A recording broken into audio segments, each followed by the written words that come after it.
Magandang araw mga idol, kumusta po ang lahat? It's me, DJL Sports TV, nagbabalik po mga idol. So, for today's video mga idol ay magre-react po tayo at pag-uusapan natin itong laban ni CASIMERO dito kay Sulani Titi 3 years ago. Ito yung laban na ito na talagang hindi malilimutan ni Sulani Titi. Ito yung nagbigay ng pagiging 3 Division World Champion ni CASIMERO after niya ng laban dito kay Ramirez at dito kay Sulani Titi na kumbaga ay minamaliit si CASIMERO dito, no? Ika nga binibilang niya ni Sulani Titi na parang pangdagdag ng lang ng pagkalawang lang itong si CASIMERO dahil ang iniisip niya ay si INOUE ang kanyang makakalaban, no? Hindi niya iniisip itong si CASIMERO na magbibigay sa kanya ng mansa o makakatalo sa kanya dahil nakita niya na medyo maliit si Cham, 5'4" lang height samantalang siya ay 5'9". At dito mga idol, huwag na natin patatagalin to, pero courtesy dito kay Sir TNT Boxing Sports. Thank you so much sir for your video at please subscribe po sa kanyang YouTube channel mga idol. Please support him, TNT Boxing Sports, at ilagay ko na lang po ang kanyang link sa baba mga idol sa description. Okay, at panuorin na natin mga idol ang laban ni CASIMERO at magbibigay po tayo ng reaction after nating makita ang kanyang laban dito kay Sulani Titi, kung paano niya winasak itong si Sulani Titi mga idol. Okay, let's go mga idol. Okay, for call break boys, you take one step back. Don't throw any punches on the back of the head. Protect yourselves at all times. Touch gloves. Yan, start na. Well, we know that Tate is a terrific technical boxer and also that he's got power, but he's not been in the ring. Yes, totoo yan. Competitively since October last Napakalupit itong si Sulani Titi, totoo lang. But our CASIMERO ay halimaw din. It's a banger, and he is most definitely here thinking and believing that he can defeat this brilliant South African. Well, the obvious tactic is to get inside that Magulang si long jab Titi, there of nag-touch Tete, lang pa lang si Cuadrolas, binanata na. which is achievable, but the problem is then you have that uppercut to worry about. When we've seen that, how effective that can be in the past. He takes a little half Kita step nyo back, dito, si Tete, CASIMERO mga and idol, whips that uppercut right through the middle. na Tate had one win, which came in 11 seconds, the Grabi quickest ang ever in inyong the world instinct. title fights. Well, it's not. distansya. I suspect that might never be broken. CASIMERO, who'll be known to British fans as the man who stopped Charlie Edwards in September 3 years ago in an IBF flyweight Dito sa laban title nito mga defense. idol ay He won this hindi interim po title inakala in ng lahat na February matatalo against talaga si Ricardo Sulani Titi mga Espinosa, idol. and then defended it in August against Cesar Ramirez. Both those came by way Kasi of napakaliit stoppage. ni Cham Well, CASIMERO he's a eh. quality operator, and if you allow him forward believe momentum, na matatalo and he si gets it on his side, then he's a Sulani really Titi hard dito. man to deter. He really is.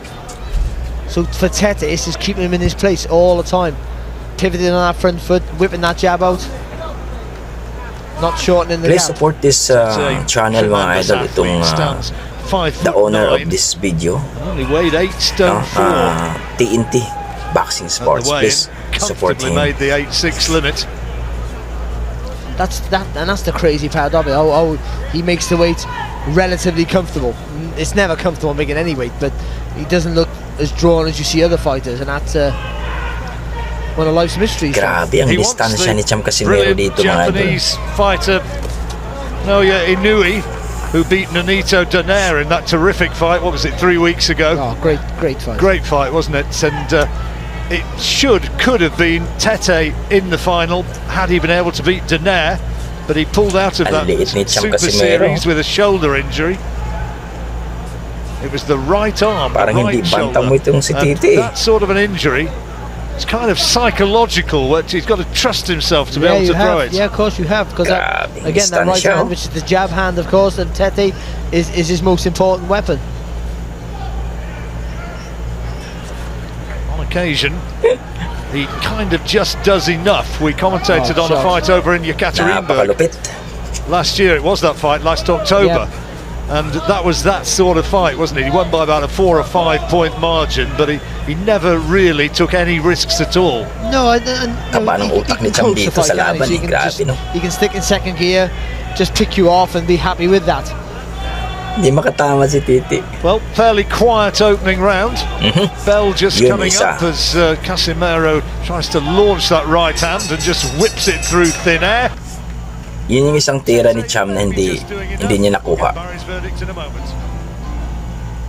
Napakalupit mga idol yung distansya ni Cuadras Casimero dito kay Sulani Titi, talagang napakalupit. Ginamitan niya ng boring fight, kung baga inutakan niya, no? Sa laban na ito mga idol, hindi po natin inakala o lahat ng mga tao ay matatalo itong si Sulani Titi. Imagine guys, si Sulani Titi ay mayroon pong record ito na 11 seconds, I think so, na fast knockdown o TKO talaga. Kaya si Cham Casimero dito ay talagang nag-iingat na hindi siya matamaan ng solid kasi siyempre malupit yung si Sulani Titi, kaya yun ang iningatan ni Cham Casimero. Okay, round 2 na po mga idol, let's go. Second round na. I give it to Tete. I didn't just know some of those flicking jabs were enough to give him the edge for me. Casimero didn't really do Please support this enough of anything, to be owner fair. of this video mga idol, ha, si TNT Boxing Sports. Please support him. Please like and subscribe to him. Quiet sort of opener, wasn't it? Talagang napaka-dangerous itong si Cham Casimero. Test will come when Casimero lands one of those big punches, if. or when he fully commits to an attack. Ito He's yung jumped in a laban few ni Cham attacks, na but I don't think talagang he's been fully nagustuhan committed. ko. And when he does that, if he can be effective, or if napaka-careful. Tete can read it, and as we said earlier, whip that uppercut on the Di target. talaga makatama si Casimero promoted by Sulani Titi. Manny Pacquiao. Talaga makatama. Sean Gibbons representing the little master over here. He's the chief executive officer or something of Pacquiao Promotions. Or something. Yeah, well, it's a significant job, you know. Grabing dipinsa ni Cham Casimero.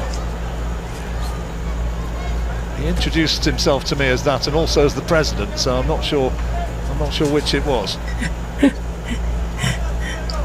Feeling ni Sulani Titi dito mga idol ay galit na galit ito kasi hindi talaga makatama siya kay Casimero, no? Again, Casimero got too much experience just to rush in because he knows he'll walk on the shots, but also Hindi talaga. with him not Kahit doing anong that, gawin ni means he's Sulani not Titi, being hindi talaga siya makatama. remotely effective. And even though Tete's not doing enough, he should be doing a lot more with that right jab, to be fair. Tete just looks huge in comparison to Casimero. That's an advantage he always has over pretty much every fight that he's faced. Talked about moving up in weights, that might happen at some point, and I guess another option, talked about Inoue, but Rigondo, Yeah. the Cuban, is fighting Liborio Solis for the regular WBA title. That's coming up in about 3 weeks. Basang-basa ni Cham yung Tete's galawan talked ni about Titi, no? fighting Rigondo, or as he's correctly pronounced with the Spanish accent, Rigondao. And look, two absolute geniuses, but it could also be a stinker of a fight because they might just both be looking at each other, Could be a chess match, daring couldn't each it? other to make the first move. Yeah, Which this is a little bit at the moment. yeah, it is. You know, and again, Casimero's trying to attack, but Natamaan si Cham Casimero dun sa short little right hand there. I thought it was half headbutt. ahead as well. ulo, pero okay lang.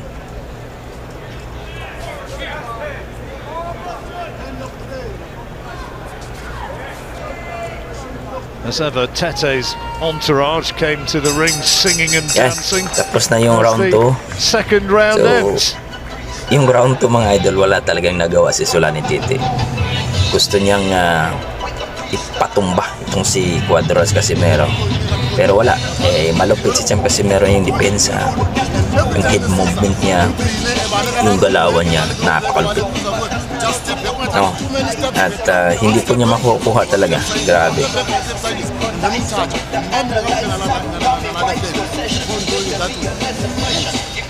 Tade fight, Wolves. Beautiful. Welcome back to Birmingham. This is the WBO bantamweight title fight, and Zolani Tete, the taller man, that's where he goes in, and looked as though there's a clash of heads there. Kaya wala. Well, it is Walang actually, yeah, nagawa it was a dito si good right Sulani hand and Tete, half mga a head, idol. but yeah, it was a full-blooded clash of heads, wasn't it? Second down, round 3. 2 rounds gone. How have you scored them both? Yeah, I give him both to Tete, but you know, he's only barely doing enough, John. I just think.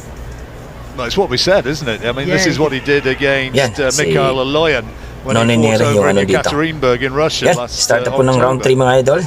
Well, obviously, that's better there for Casimero. Doubling up on the jab. Well, I guess he thinks, you know, it's your move to close the gap, not mine. I'm the taller fighter with the longer reach. I want to keep it long. You gotta try and bring it to me.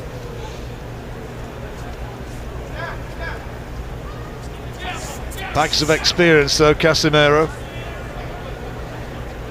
Yan, sinugod ni Cham.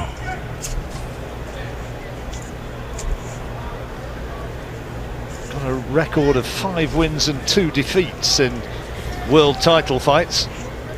Tete 5-1. He's won his last 12 since September 2012.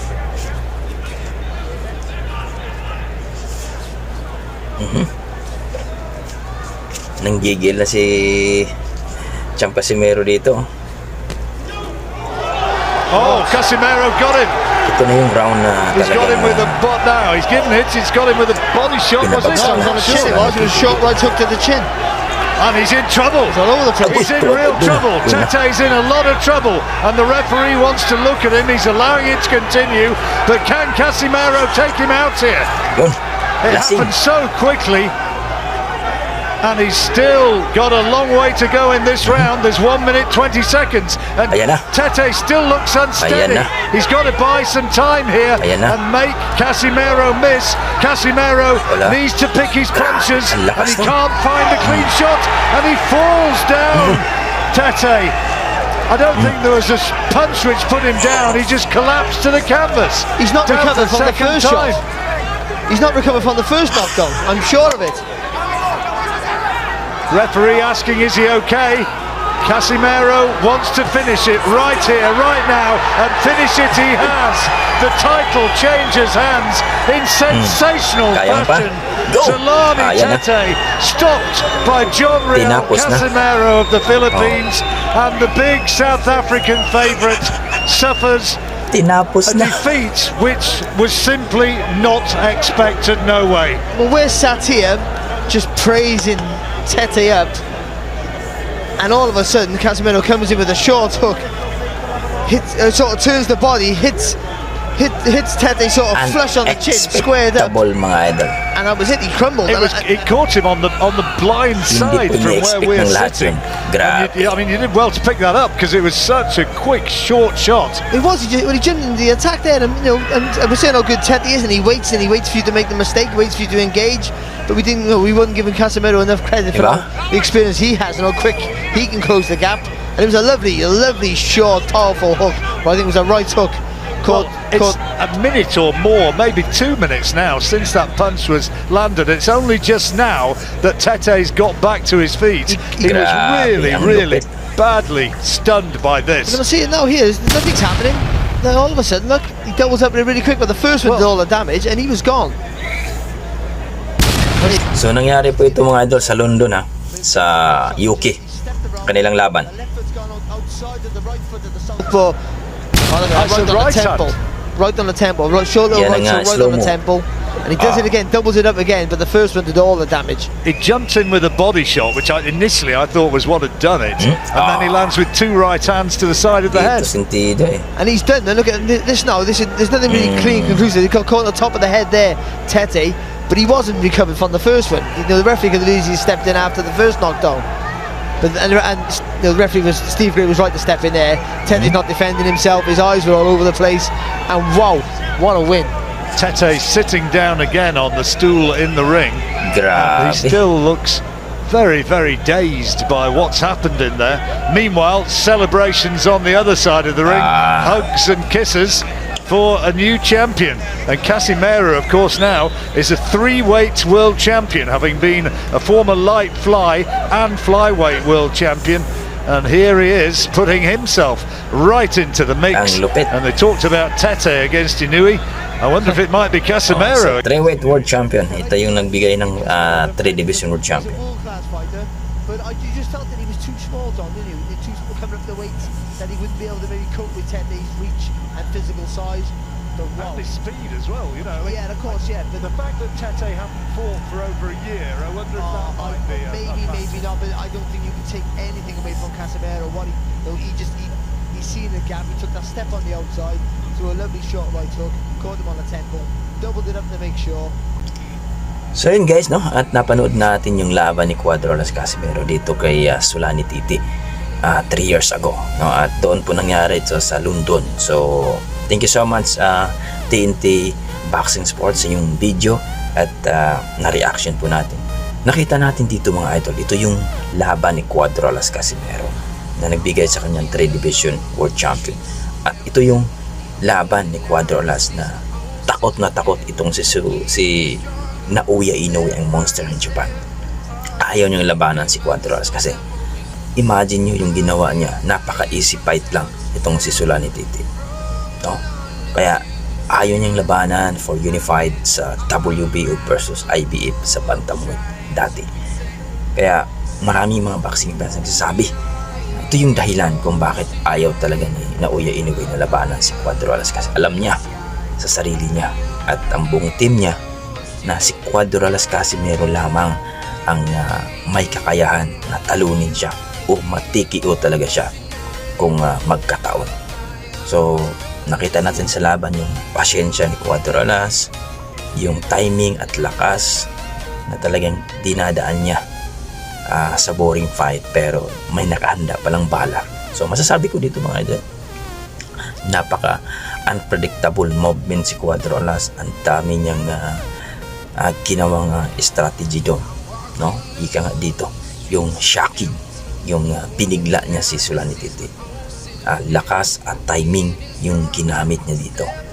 So yun nga mga idol, at nagiging 3 division world champion siya. At ito yung video na ito yung laban na ito na nagpapatunay na itong si Naoya Inoue ay takot na takot dito kay Cuadrolas Casimero. So kung nagustuhan niyo ang aking video mga idol at ang pagre-react dito sa laban ni Cuadrolas Casimero dito kay Sulani Titi 3 years ago, please comment down below at huwag niyo naman kalimutan mag-like at subscribe dito sa aking YouTube channel, at siyempre sa YouTube channel ng owner ng video nito, sa video na laban ni Cuadrolas Casimero dito kay Sulani Titi, si TNT Sports Boxing. Okay, hanggang dito na ako mga idol. Maraming salamat at God bless po.